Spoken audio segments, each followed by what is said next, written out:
Assalamualaikum warahmatullahi wabarakatuh. Waalaikumsalam warahmatullahi wabarakatuh.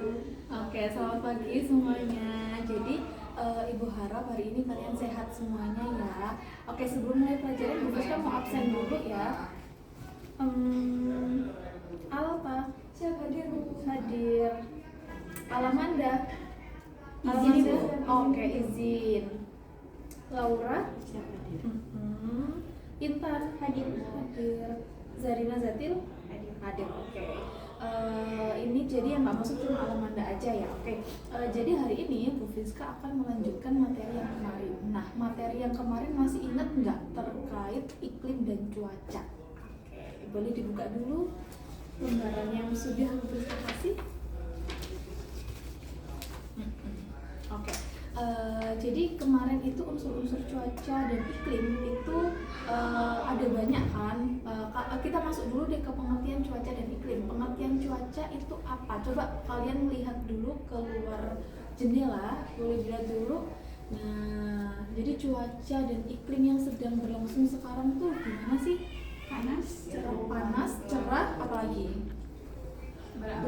Berawan, berangin. Oke, nah itu kira-kira masuknya ke dalam cuaca apa iklim? Cuaca.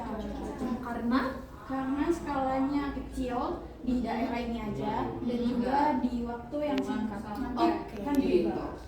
Benar. Jadi cuaca dan iklim cuma berbeda di skala wilayah dan juga waktunya aja. Nah, kemudian boleh dibuka di soal-soal latihannya, kita bahas mulai dari nomor 1. Ada yang udah pernah mengerjakan belum? Udah pernah dibaca-baca belum? Sudah. Oke, sekarang langsung aja kali ya kita bahas di soal nomor 1. Ada yang mau membaca soalnya? Boleh. Perbedaan definisi antara cuaca dan iklim terletak pada Oke. Jawabannya adalah C, karena cuaca dan iklim itu sebenarnya sama. Mereka juga membahas tentang fenomena yang sedang terjadi. Misalnya nih, hari ini adalah hujan, hari ini panas. Nah, kalau cuaca itu adalah suatu fenomena dengan jangka waktu yang lebih sedikit. Jadi misalnya nih, dari jam 7 sampai jam 12 itu nanti cuacanya panas. Sedangkan dari jam 12 sampai jam 1 nanti cuacanya hujan. Nah, sedangkan kalau iklim itu adalah suatu fenomena yang terjadi ketika dalam ruang yang besar. Artinya cakupan wilayahnya cukup besar dan juga waktunya lebih relatif lama gitu. Kemudian jawabannya di sini adalah skala ruangnya. Skala ruang itu berarti cakupan wilayah. Berarti itu benar, tapi apakah hanya ruang aja? Tidak, karena cakupannya adalah ruang dan waktu. Kalau opsinya C, skala ruang dan waktu, betul. Kalau yang D, skala spasial, temporal, dan vertikal. Skala spasial itu benar mencakup ruang, temporal juga benar, waktu. Kalau vertikal itu salah, karena kita tidak ada yang namanya skala vertikal. Kemudian nomor 2, boleh dilanjut dari Intan. Sebelum ditemukannya mesin dan kapal uap, para pedagang menjelajahi samudra, khususnya di wilayah tropis, memanfaatkan kekuatan angin. Tatkala para pedagang berlayar ke belahan bumi utara atau BBU, mereka memanfaatkan angin. Jawabannya angin yang B, angin pasat timur laut. Oke, kira-kira alasannya apa? Karena angin pasat timur laut itu berhembusnya kan dari kawasan subtropis yang berada sekitar 30 derajat LU sampai menuju ke Khatulistiwa, yaitu 0 derajat. Angin ini tuh adalah angin yang menuju ke Khatulistiwa dan anginnya tuh konsistensinya tetap dan konsisten, yang sangat bermanfaat bagi pelayaran di wilayah tropis, khususnya di BBU, karena angin ini tuh digunakan biasanya untuk para nelayan emang untuk menggerakkan kapal. Oke, benar. Penjelasannya sudah benar dan sudah sangat lengkap, karena angin pasat timur laut itu biasanya berhembusnya dari arah bawah menuju arah atas, atau dari iklim subtropis menuju ke iklim tropis di wilayah garis khatulistiwa. Nah, di situ angin itu digunakan untuk para pedagang yang ada di belahan bumi utara itu berlayar menuju ke wilayah ke wilayah tropisnya, ke wilayah di sekitaran garis khatulistiwanya itu. Jadi jawabannya adalah B. Sekarang nomor 3, boleh Laura. Terdapat 4 faktor yang bisa menyebabkan terbentuknya perawanan dan presipitasi atau hujan, yakni konveksi, konvergensi, orografi, dan front. Dari 4 faktor tersebut, yang merupakan fenomena penyebab perawanan dan presipitasi atau hujan di lintang sekitar 60 derajat lintang utara adalah D. Front. Betul, jawabannya adalah D. Front, karena yang di opsi A itu konveksi. Konveksi itu adalah angin yang bergerak di wilayah tropis, sama seperti konvergensi dan orografi. Nah, kalau di konveksi, konvergensi dan orografi, dia itu angin yang bertiup di sekitaran wilayah tropis, yang mana dia itu ya udah berputar-putarnya di wilayah itu aja gitu. Sedangkan kalau konvergensi, dia berada di sekitar lintang 60 derajat lintang utara, dan seringnya itu lebih tinggi daripada lintang itu ya. Jadi jawabannya adalah front yang tepat di lintang 60 derajat. Oke, nomor 4.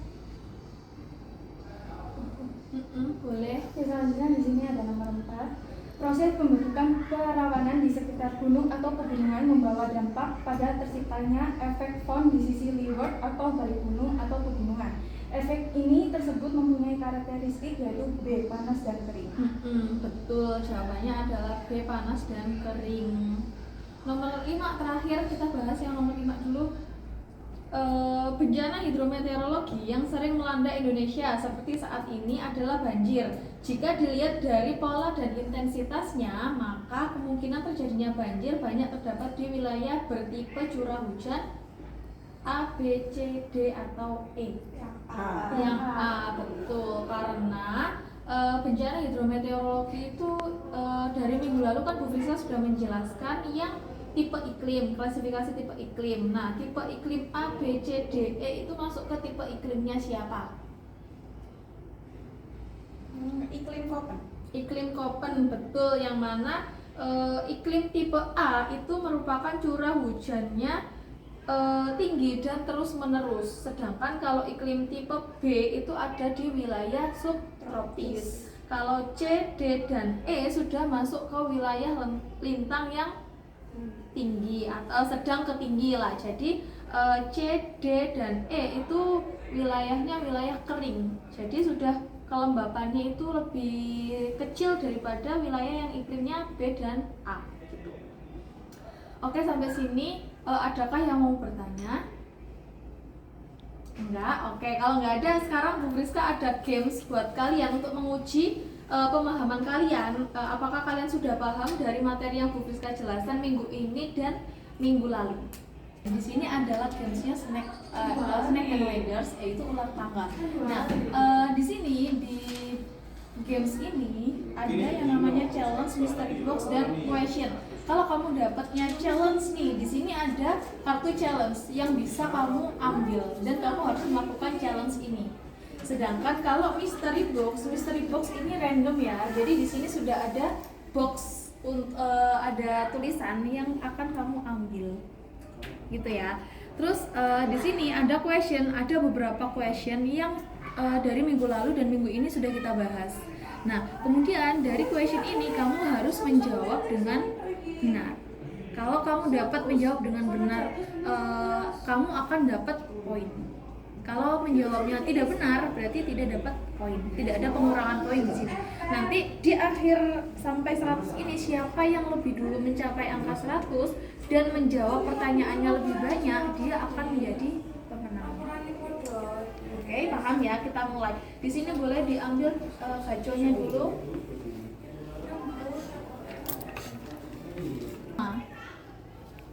Oke, dimulai dari Alta. Di sini ada dadu online ya. 3. Oke, sekarang dari Laura. 1. 6.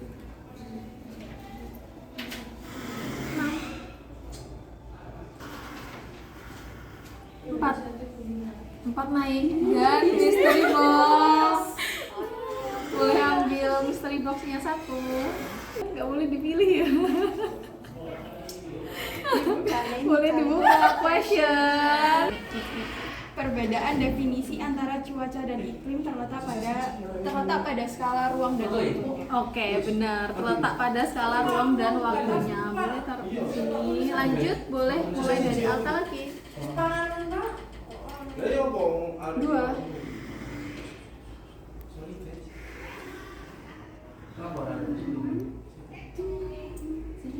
Iya, mystery box. Silahkan challenge. Oke, Laura dapat challenge. Silahkan diambil challenge-nya. Buat pantun tema geografi. Oh, boleh. Pantun geografi. Coba kayak gini Bu. Belajar peta sambil ngopi. Cakep. Di perpus makan roti. Soal tanah longsor dijawab pasti. Katanya karena bumi ini lelah dan butuh tidur terus. Come stop the crying, it'll be alright. Just take my hand, hold it tight. I will protect you from all around you. I will be here, don't you cry. For one so small, you seem so strong. My arms will hold you, keep you safe and warm. This bond between us can't be broken. I will be here, don't you cry. 'Cause you'll be in my heart. Yes, you'll be in my heart. From this day on, now and forevermore. Oke, jadi pemenang dari games ini adalah Laura. Yeay. Oke, jadi apa sih tujuan dari games ini tuh apa sih, Rek? Tujuannya itu untuk melatih pemahaman kalian dengan apa yang udah Ibu jelasin 2 minggu yang lalu. Nah, jadi dari sini kalian akan lebih mengingat apa yang sudah Bu Friska jelasin. Gitu ya, oke. Pelajaran kita sudah selesai hari ini. Bu Friska tutup. Assalamualaikum warahmatullahi wabarakatuh.